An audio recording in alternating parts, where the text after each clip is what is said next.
विश्व आदिवासी दिवस के उपलक्ष्य में पूरे देश विदेशों में विभिन्न सामाजिक सांस्कृतिक कार्यक्रमों का आयोजन किया जा रहा है। इसी के मद्देनज़र प्रदेश के चंदनपुरी में भी विभिन्न कार्यक्रमों का आयोजन हुआ। चंदनपुरी में आदिवासी समाज के मसीहा एवं भगवान एकलव्य की भव्य प्रतिमा स्थापित की जा रही है। प्रतिमा का लोकार्पण को लेकर चंदनपुरी के सरपंच विनोद सेलार ने एक्सप्रेस वन न्यूज से बात करते हुए विस्तृत जानकारी दी एवं आदिवासी समाज को भाइयों को हार्दिक शुभकामनाएं भी दी। आदिवासी समाज नेता कैलाश पवार ने भी अपने विचार रखे। एक्सप्रेस वन न्यूज के लिए चंदनपुरी से लाहनो गोटे के साथ सुनील कुमार ठाकुर की रिपोर्ट।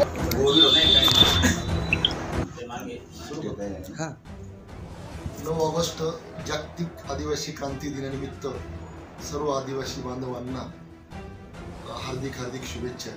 तसेच आज क्रांती दिनामुळे चंदनपुरी गावात संपूर्ण मालेगाव तालुक्यात नसेल एवढा पूर्णाकृती एकलव्य महाराजांचा पुतळ्याचे अनावरण महाराष्ट्र राज्याचे कॅबिनेट मंत्री दादासाहेब भुसे यांच्या हस्ते आज संध्याकाळी 7 वाजता होणार आहे। तरी मी विनंती करतो की चंदनपुरी तसेच मालेगाव तालुक्यातील सर्व आदिवासी बांधवांनी उपस्थित राहावे।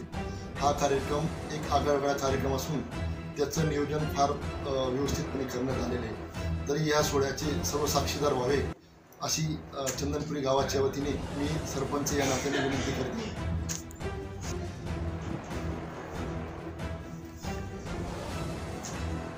बोलू शकता ना काही आणखी?